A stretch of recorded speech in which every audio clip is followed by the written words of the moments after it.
sanitation union workers has been averted. It had been planned for this Saturday, but union leaders told Fox 13 their employees will show up for work or be disciplined.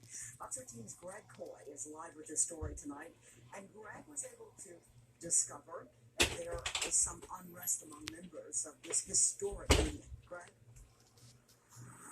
It's going to cause a lot of inconvenience for some homeowners who are expecting their trash to be picked up on Saturday because the regular pickup day was pushed back because of the MLK holiday. What I found out in looking at and digging into this story, that this really centers around the new work schedule and, of course, the reappointment of the manager at City Hall for solid waste. Those two issues aren't sitting well with some members of the rank and file.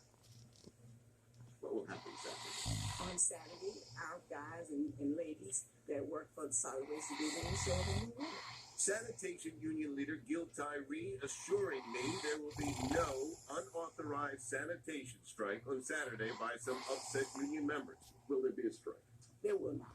The grumbling about a strike made it all the way to the mayor's office, and they were concerned.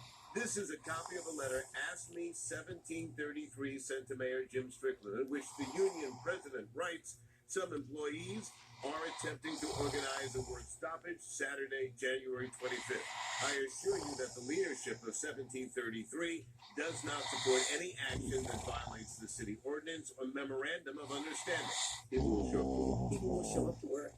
I've learned that this in-house labor unrest was caused by the reappointment of Solid Waste Director Al Lamar and a new agreement which calls on union sanitation employees to work 13 Saturdays a year whenever a holiday can disrupt scheduled trash pickup. It is fair to say that there's probably a minority of people that don't want to work on this Saturday, and so they have created